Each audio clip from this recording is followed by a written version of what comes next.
The pill bottle flew across the kitchen white tablet, scattering like confetti across my grandmother's ceramic tiles. My son David stood over me, his face twisted with a rage I'd never seen in 39 years of raising him. "You're not taking these anymore, Mom. You don't know what's good for you." My name is Margaret Chen. I'm 71 years old, and my only child just flushed my heart medication down the garbage disposal. The grinding sound echoed through the house my husband built 43 years ago, the same house David now claims I'm too confused to manage alone. "David, those pills cost $400. My insurance." "Your insurance?" He laughed, but it sounded hollow. "Mom, you signed the house over to me last month. Remember you said you trusted me to handle everything?" The kitchen tilted slightly. I gripped the counter where I'd kneaded 1,000 loaves of bread, where Harold and I had shared morning coffee for 4 decades before the cancer took him 18 months ago. I didn't remember signing anything. The grief fog had been so thick those first months after Harold's funeral. "I don't understand. This is my home." David's wife, Jennifer, emerged from the hallway, her manicured fingers clutching a manila folder. She'd always been beautiful in that sharp-edged way that made me nervous, like a crystal glass that could shatter and cut you. "Margaret, you did sign. Look." She spread papers across my kitchen table. "Your signature is right here, and here. The deed transfer the power of attorney, the bank account changes." The signatures looked like mine. The shaky handwriting matched what I'd been producing since the arthritis worsened. But I couldn't remember holding the pen. "We've already spoken to a realtor," Jennifer continued, her voice gentle in that practiced way that meant she'd rehearsed this. "The house could sell for $800,000, maybe more. You'll have enough for a lovely assisted living facility." "Assisted living?" The words tasted bitter. "I don't need." "Mom, you left the stove on 3 times last week." David's voice had that patient tone people use with children. "Mrs. Patterson called me. She's worried about you." Mrs. Patterson, my neighbor for 35 years, who'd never called David about anything, who'd brought casseroles after Harold died and checked on me every Tuesday. The same Mrs. Patterson who'd mentioned just yesterday how strange it was that David's BMW was parked here so often during my afternoon naps. Something cold settled in my stomach, not confusion, clarity. "Where are my financial statements?" I asked quietly. Jennifer exchanged a glance with David. "We're handling all that now. It's better this way. Less stressful for you." I shuffled toward the small oak desk in the living room, the one Harold had used for his carpentry business books. David moved to block me, but I was quicker than he expected. The arthritis made me slow, not stupid. The desk drawers were empty. 43 years of bank statements, insurance policies, tax returns gone. Where are Harold's papers? "Mom, Dad's been gone for over a year. You don't need..." Harold kept everything. Every receipt, every document. Where are they? David's jaw tightened. "We cleaned out the desk. It was too painful for you to see his handwriting. Remember you asked us to take care of it?" I didn't remember that either. But I remembered Harold's voice the night before he died, weak but urgent. "Maggie, if anything happens to me, don't let anyone rush you into decisions. Promise me." I'd promised. And now I couldn't find a single piece of paper with his careful accountant's handwriting. "I want to see my bank statements." "Mom, you're getting agitated. Maybe you should rest." "I want to see my bank statements now." Jennifer sighed. "Margaret, the account only had about $12,000. Harold's medical bills. We've been helping with your expenses for months." $12,000. Harold had been paranoid about money, had squirreled away savings in multiple accounts, had always said we had enough to weather any storm. He'd shown me statements with numbers that made my head spin, hundreds of thousands, maybe more. He'd made me write down the bank names, the account numbers, had made me repeat them back to him. But I couldn't remember the numbers now. The grief and the medications and the sleepless nights had turned my memory into Swiss cheese. "I need to call the bank." "The phone's been disconnected," David said quickly. "We're having service issues, but don't worry, I'm handling everything." I walked to the kitchen wall where my rotary phone had hung for 20 years. The cord had been cut clean through. "My cell phone. You left it at the grocery store yesterday. Remember, we filed a police report." I hadn't been to the grocery store in a week. Jennifer had been bringing groceries, selecting everything, even choosing brands I'd never bought before. The house felt smaller suddenly, like the walls were closing in. Every familiar object seemed to be in the wrong place. The family photos on the mantel were gone. Harold's reading chair had been moved away from the window where he'd always positioned it to catch the afternoon light. "What did you do with Harold's chair?" "Mom, we donated it to Goodwill. You said the memories were too painful." I had loved that chair, had fallen asleep in it every night for the past 18 months, wrapped in Harold's old cardigan that still smelled like his aftershave and sawdust. "Where's his cardigan?" Jennifer and David exchanged another look. "Mom, you're asking about things we discussed months ago. The doctor said this might happen, the confusion, the memory issues. That's why you signed the papers, to protect yourself." But what they didn't know was that Harold had taught me to read people the same way he read blueprints, carefully, looking for the flaws and stress points. And I could see the stress point in David's left eye, the tiny muscle that twitched whenever he lied as a child. The same twitch that appeared when he'd sworn he hadn't broken Mrs. Patterson's window with his baseball. What they didn't know was that I'd been watching them for weeks, pretending to nap while they whispered in the kitchen, pretending to be confused while Jennifer sorted through my jewelry box pretending to forget, while David made phone calls about liquidating assets. If you're watching this, please subscribe and let me know where you're from. I want you to see how an old widow gets her life back from the children who think she's too stupid to notice she's being robbed blind. Now let me tell you how I made them pay for every lie, every stolen dollar, and every moment they made me feel helpless in my own home. That night, after David and Jennifer left with promises to check on me tomorrow, I sat in Harold's workshop in the basement. They'd missed this room in their systematic stripping of my life. Harold's tools still hung in perfect rows, his coffee can full of screws and washers, his reading glasses folded on top of a half-finished birdhouse. Behind his workbench, taped to the underside where only someone lying on their back would see, it was a manila envelope in Harold's careful handwriting for Maggie, if I'm not here to protect you. Inside were photocopies of everything, bank statements showing $847,000 in our primary account, $1.2 million in certificates of deposit, another $350,000 in Harold's pension fund. Property deeds not just for our house, but for the rental duplex on Maple Street that brought in $800 monthly. Stock certificates Harold had accumulated over 40 years of careful investing. At the bottom, a handwritten note, "Maggie, I know you think you can't handle money, but you handled our family finances for 20 years while I was building other people's houses. Trust your instincts. If something feels wrong, it probably is. Call Tommy Brennan at the bank. He's known us for 30 years and won't lie to you." I climbed the basement stairs slowly, Harold's evidence clutched to my chest. The house felt different now, not like a prison, but like a fortress. Harold had prepared for this. Somehow he'd known. The next morning, I walked 4 blocks to the public library, moving carefully on icy sidewalks in case David was watching. The young librarian Sarah had helped me learn to use email after Harold died.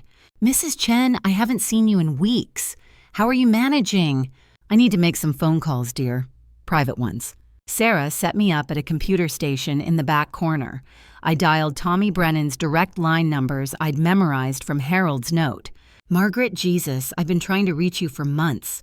Your son said you were having health issues." "Tommy, I need to know about my accounts."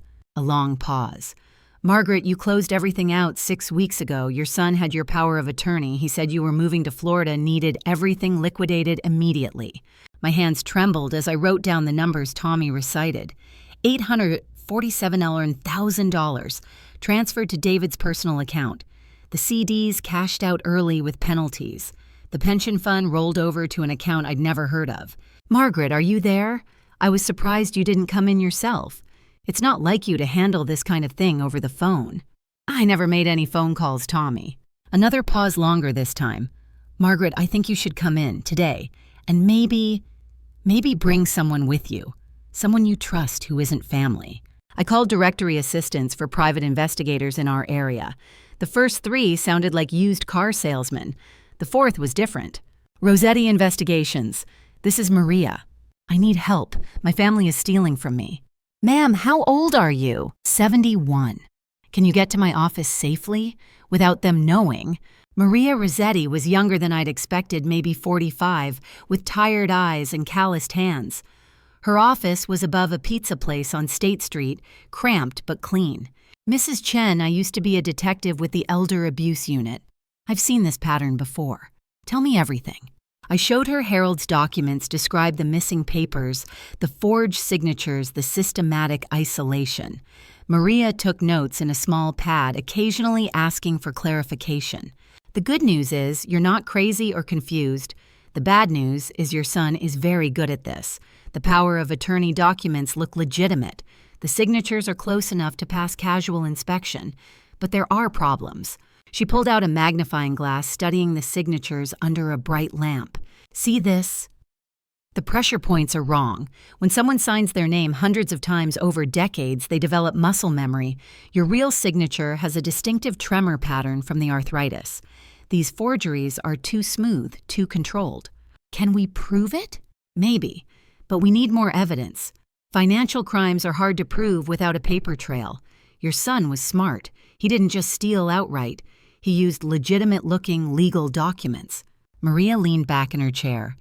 Mrs. Chen, this is going to sound strange, but I need you to go home and act exactly like you have been.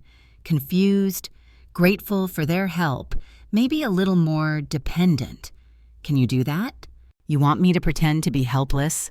I want you to give them enough rope to hang themselves. If they think they're getting away with it, they'll get greedy, and greedy people make mistakes. She handed me a small device that looked like a hearing aid. Wear this. It records everything within 20 feet. Also, I'm going to have you meet someone. 20 minutes later, a woman about my age entered the office. Silver hair, kind face, expensive clothes that couldn't hide the haunted look in her eyes. Mrs. Chen, this is Eleanor Vasquez.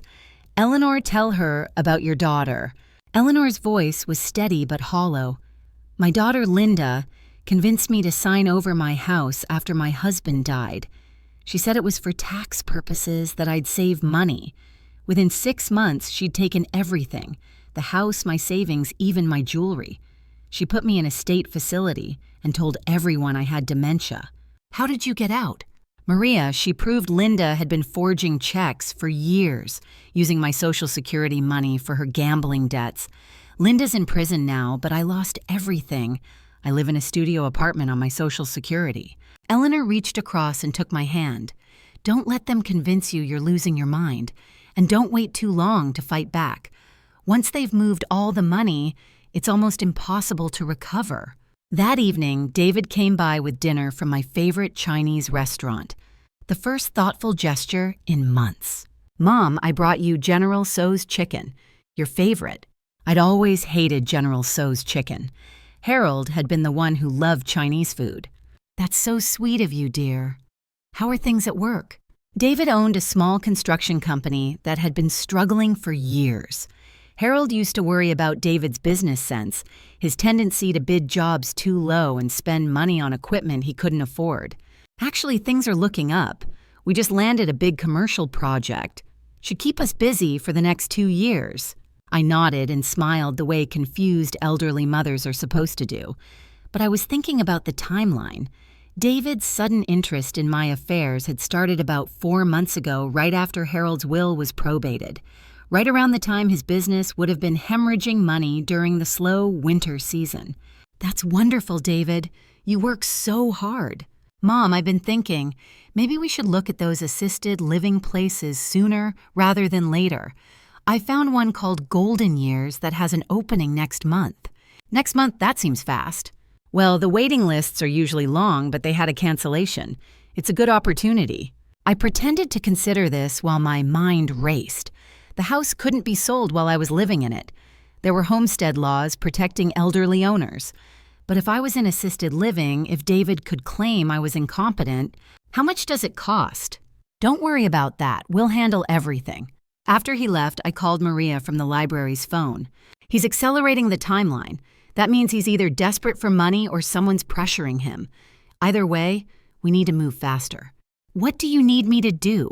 Tomorrow morning, you're going to make some mistakes. Big ones. I'll tell you exactly what to do." The plan was elegant in its simplicity. I would give them exactly what they expected: a confused old woman making dangerous errors that proved she needed immediate intervention. But what they didn't know was that every mistake would be carefully documented, every conversation recorded, every forged signature captured on camera. Harold had taught me that the best traps look like accidents. What they didn't know was that I'd already contacted Harold's old attorney, Sam Morrison, who'd been suspicious of the power of attorney documents from the beginning. What they definitely didn't know was that Harold had left one more surprise in that basement workshop: a safety deposit box key and a note that would change everything. The safety deposit box key was taped inside Harold's old tackle box, wrapped in a note that made my hands shake. "Maggie, Box 247 at First National downtown. If you're reading this, you'll need what's inside.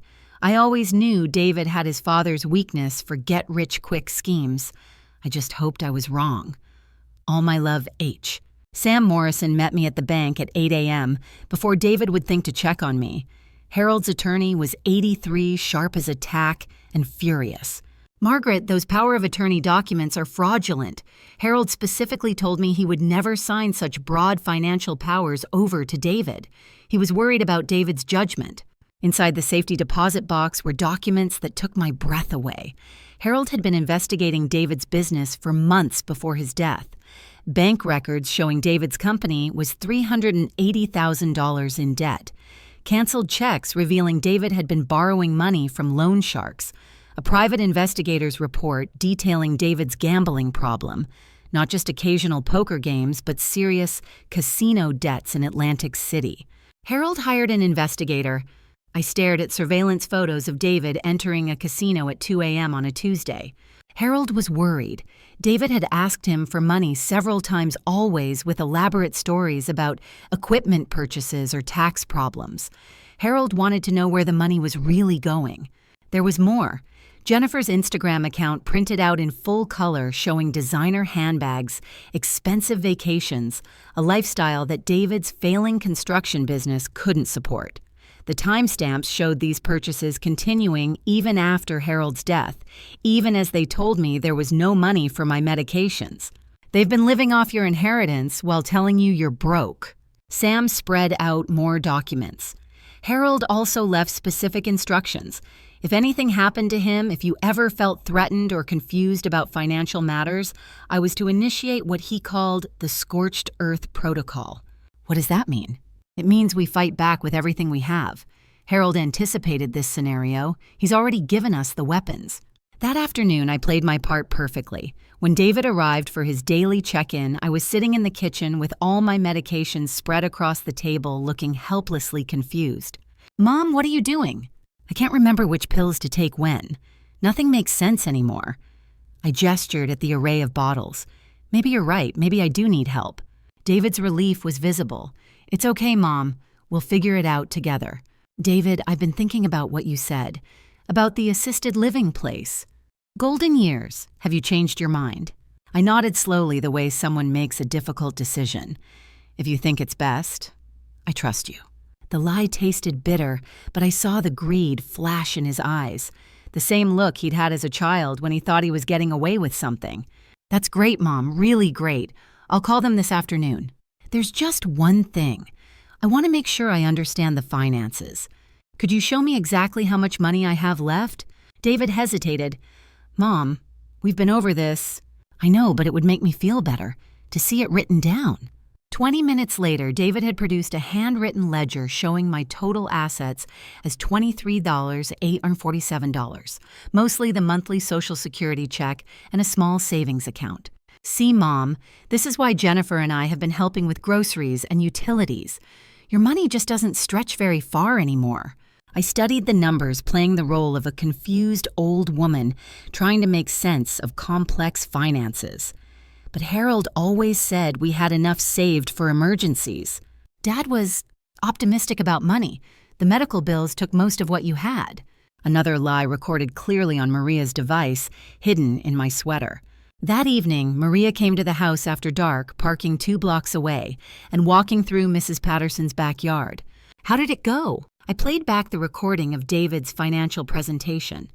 Maria smiled grimly. Beautiful. He just committed perjury if this ever goes to court. The real bank records show over $2 million in assets that he's moved or hidden. What's the next step? We accelerate his timeline even more. Force him to make bigger moves faster. Desperate people make sloppy mistakes. Maria pulled out a thick folder. I've been busy. David's construction company filed for bankruptcy protection 3 weeks ago. But here's the interesting part. He's been transferring assets to Jennifer's name. The house they live in, the new BMW, even his business equipment. He's trying to hide assets from creditors. Exactly. And some of those creditors aren't the patient type. I found records of payments to a collections agency that specializes in gambling debts. Your son owes some very unpleasant people nearly $500,000.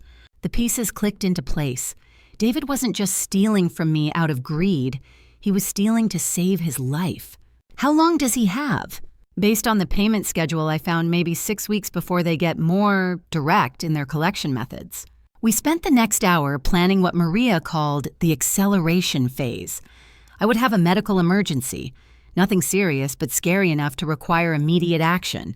David would see an opportunity to move faster on the assisted living placement and the house sale. The key is to make him think he's running out of time while we're actually buying time to gather more evidence. What if he gets suspicious? Mrs. Chen, your son thinks you're a helpless old woman who can barely remember her own name. His arrogance is his weakness.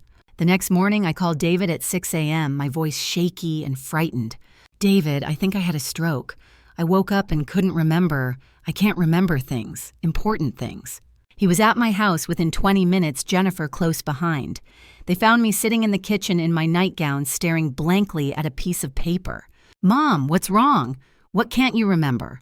I held up Harold's obituary from the newspaper, the one I'd kept in my jewelry box for 18 months.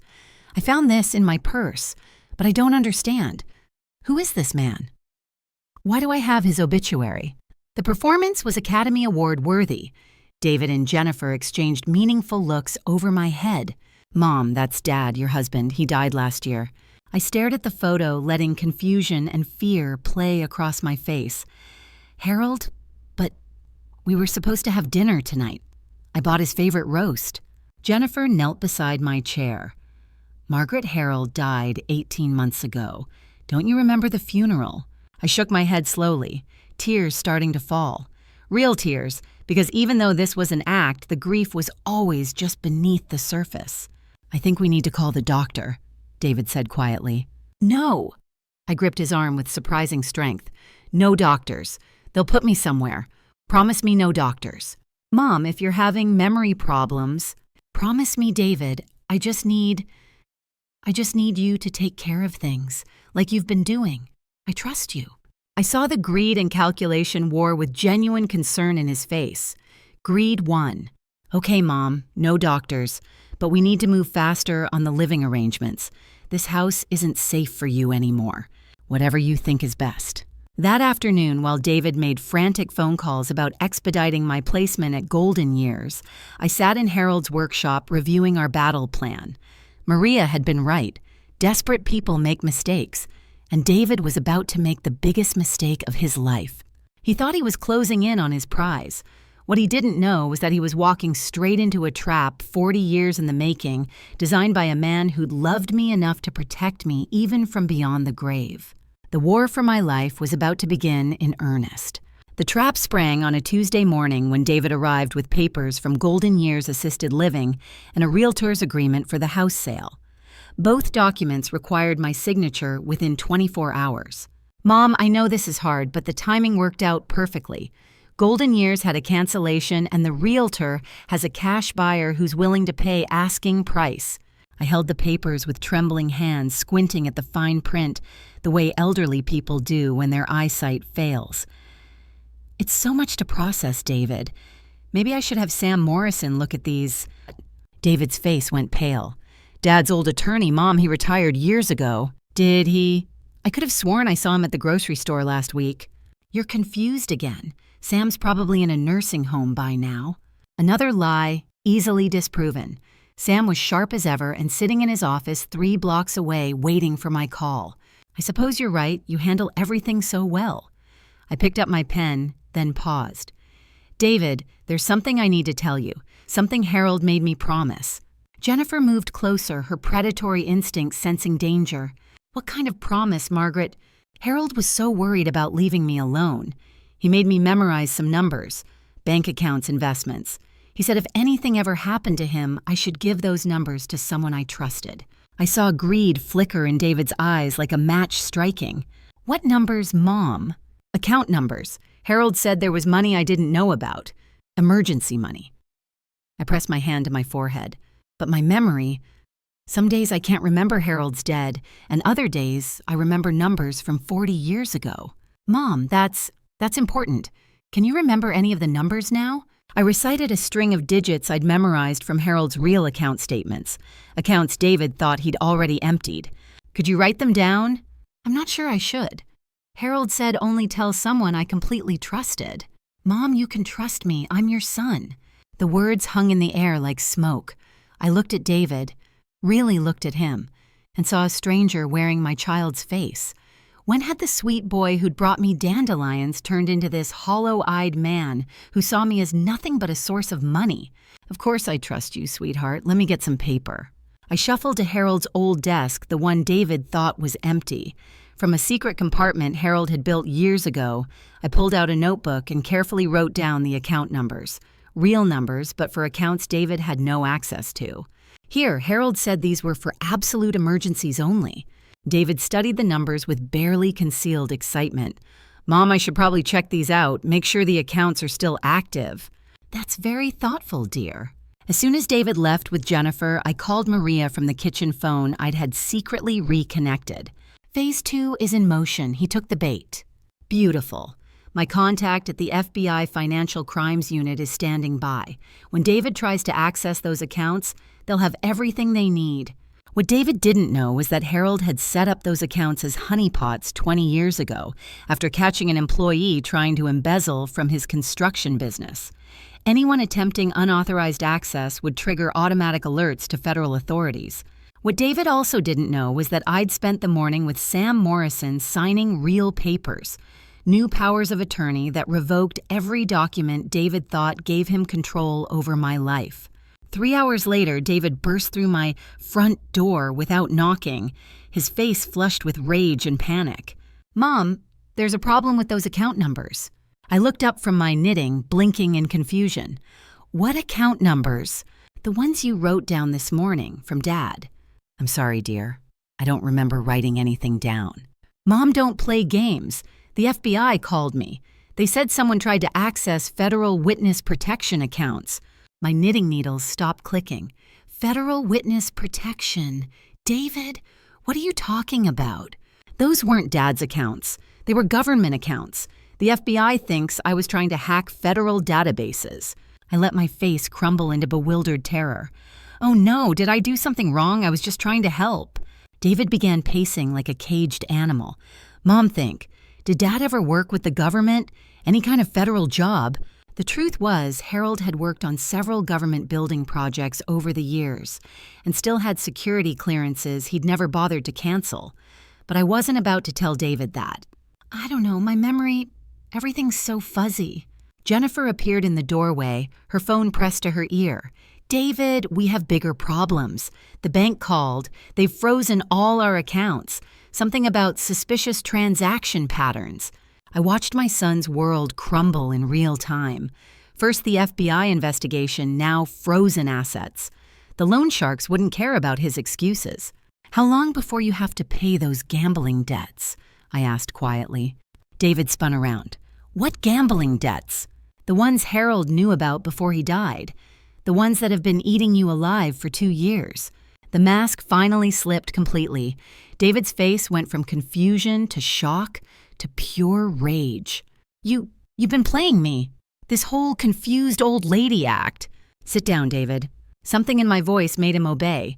Jennifer crept closer, sensing the power dynamic had shifted. Your father loved you, but he wasn't blind.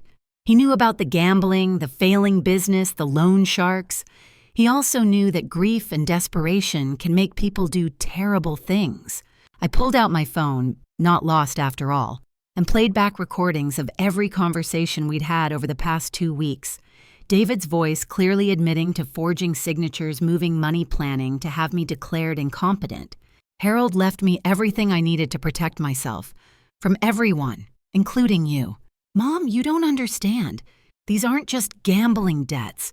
These people, they'll kill me. For the first time in weeks, I heard my real son in his voice.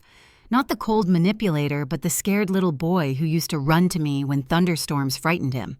I know, baby, and that breaks my heart. But stealing from me wasn't going to save you. It was just going to destroy us both. Jennifer made a desperate play. Margaret, we can work this out. We'll pay everything back. With what money, Jennifer David's company is bankrupt, and your Instagram shopping sprees spent most of what you stole. I stood up slowly, feeling every one of my 71 years, but also feeling stronger than I had in months. Here's what's going to happen. Sam Morrison is waiting at the police station with complete financial records of everything you've stolen. Maria Rossetti has surveillance footage and recorded confessions. The FBI is already investigating the federal account hack. David sank into Harold's old chair, the one they'd claimed was donated to Goodwill. What do you want? I want my son back, but I'll settle for justice. The front door opened without a knock. Maria Rossetti entered, followed by 2 federal agents and Detective Luis Santos from the Financial Crimes Unit. Mrs. Chen, are you ready to press charges? David looked up at me with tears in his eyes. Mom, please. They'll kill me in prison. No, David. They'll kill you if you stay free and can't pay your debts. At least in prison, you'll be alive to possibly become the man I raised you to be. Agent Rebecca Torres read David his rights while Jennifer screamed about lawyers and conspiracies. The house filled with the professional calm of law enforcement doing their jobs. As they led my son away in handcuffs, he turned back once. Mom, I'm sorry. I really am sorry. I know, baby. And maybe someday that will be enough. The door closed behind them, and for the first time in months, my house was truly quiet. Maria squeezed my shoulder. You did the right thing, Mrs. Chen. I wasn't so sure. I'd won the war, but the victory tasted like ashes. Outside, Mrs. Patterson was watching from her window, and I realized the whole neighborhood had probably witnessed my son's arrest. Tomorrow, the real work would begin. Rebuilding a life, deciding what forgiveness looked like, and learning to live with the knowledge that sometimes the people who should love you most are the ones most willing to destroy you. But tonight, I would sit in Harold's chair and remember what it felt like to be strong. The courthouse was packed the day David's sentencing hearing began. I sat in the front row wearing the navy blue dress Harold had bought me for our 40th anniversary. Sam Morrison sat beside me, his weathered hand steady on my arm. David had lost 40 pounds in county jail. His construction worker's tan had faded to prison pallor, and his eyes held something I'd never seen before. Genuine remorse mixed with bone-deep fear. Your Honor, Assistant District Attorney Patricia Flores addressed the judge. The defendant systematically defrauded his elderly mother of over $2.1 million while emotionally abusing her and attempting to have her declared incompetent. This wasn't a crime of desperation. It was a calculated campaign of elder abuse spanning 18 months. David's court-appointed attorney, a tired-looking man named Phillips, rose to respond. Your Honor, my client was indeed desperate, but not for personal gain. Mr. Chen owes substantial gambling debts to dangerous individuals. His mother's money he viewed it as borrowed funds to save his own life. Judge Maria Santos, no relation to Detective Santos, but equally no nonsense, studied the case files. Mr. Chen, you stole over $2 million from your mother while she was grieving your father's death. You forged legal documents, isolated her from her support systems, and planned to have her institutionalized to cover your crimes. The court fails to see how imminent death threats justify elder abuse. David stood shakily. Your Honor, I know what I did was wrong, but these people, the Torino family, doesn't forgive debts. They've already made it clear that prison won't protect me or my family. The Torino family. Even I'd heard whispers about them. Loan sharks who operated out of Atlantic City with a reputation for creative debt collection methods. Mr. Chen, you should have considered that before gambling away money you didn't have. David's voice broke. I know, Your Honor, I want my mother to know that I never meant for it to go this far. I thought I could win it back, pay her back before she ever knew. Judge Santos looked at me. Mrs. Chen, you've requested to address the court before sentencing. I stood slowly, my arthritis making the movement painful. The courtroom fell silent.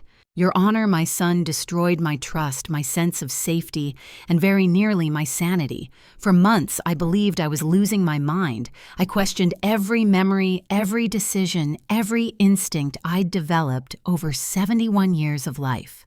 My voice grew stronger as I continued. But David is still my child, and while I cannot forgive what he did, I understand why he did it. Fear makes people do terrible things. I turned to face David directly. Son, you're going to prison. That's the consequence of your choices. But I want you to know that I've paid off your gambling debts. The courtroom erupted in whispers. David's face went white. The Torino family was surprisingly reasonable when approached through proper legal channels. They're businessmen, not thugs. $2.1 million, exactly what you stole from me, was enough to settle your debts with interest. David began crying, ugly choking sobs that shook his whole body. Mom, why, after everything I did? Because you're my son, and because your father would have done the same thing. Judge Santos restored order. Mr. Chen, you're fortunate to have such a forgiving mother. However, the state's interest in prosecuting elder abuse is not dependent on the victim's forgiveness. The sentence was 5 years in federal prison with the possibility of parole in 3 years.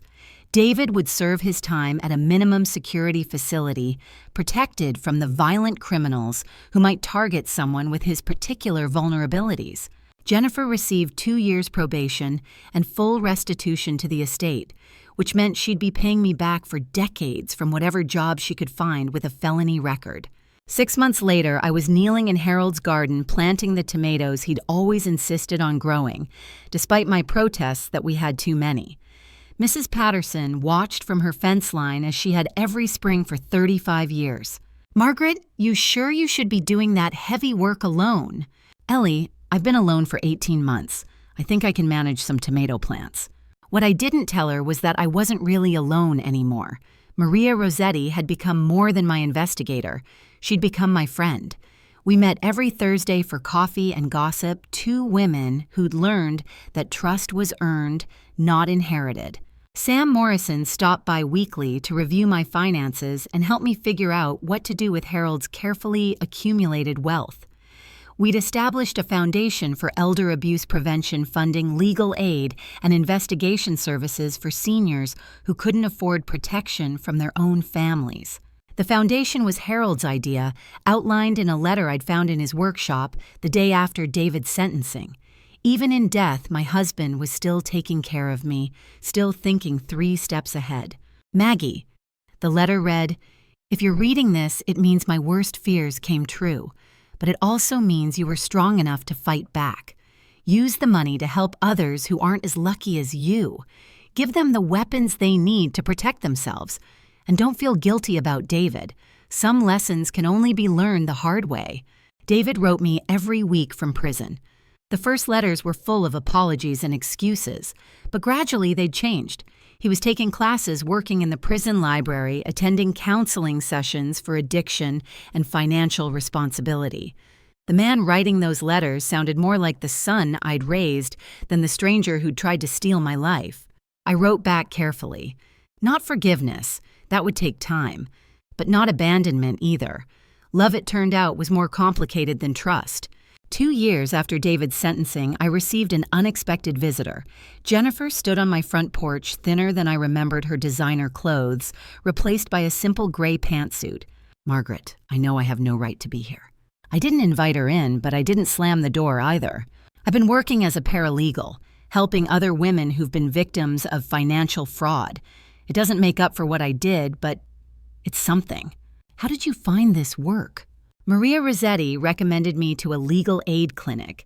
She said you might want to know that I was trying to make things right. Maria hadn't mentioned this, but I wasn't surprised. She had a gift for seeing potential in people others had written off. Jennifer, what do you want from me? Nothing. I just wanted you to know that I think about what we did every day. And I wanted you to know that David is different now, really different. The man who's writing those letters isn't the same person who stole from you. I studied my daughter-in-law's face looking for the tells Harold had taught me to recognize, but all I saw was exhaustion and genuine regret. People can change, Jennifer, but change doesn't erase consequences. I know, I hope someday you might be willing to let us try to earn back some small piece of what we lost. That evening, I sat in Harold's chair with his final letter, one I'd been saving for when I needed his guidance most. Maggie, by now you've probably figured out that forgiveness isn't a switch you flip. It's a choice you make every day. Some days you'll choose mercy, some days justice, some days just getting through until tomorrow. All of those choices are okay. Trust yourself. You're stronger than you know, smarter than you pretend, and more loved than you realize. I'll be waiting for you whenever you're ready to join me. But don't hurry. You've got living to do first. All my love always. Harold. I folded the letter carefully and placed it back in Harold's desk. Outside the neighborhood was settling into evening routines, dinners being prepared, children called in from play, the comfortable sounds of ordinary life. My house was quiet but not empty. It held 43 years of memories, Harold's love, and my own hard-won strength. It held the knowledge that I'd fought for my life and won that I'd faced betrayal and found the courage to demand justice while still leaving room for redemption. Tomorrow I would tend Harold's garden, meet Maria for coffee, and review applications for foundation grants. I would write David a letter that balanced accountability with love, continue the slow work of healing, and maybe, consider whether forgiveness was possible without forgetting the lessons I'd learned. I was 71 years old. I was wealthy, independent, and surrounded by people who valued me for who I was rather than what I could give them. I was exactly who Harold had always believed I could be, and for the first time since his death, that felt like enough.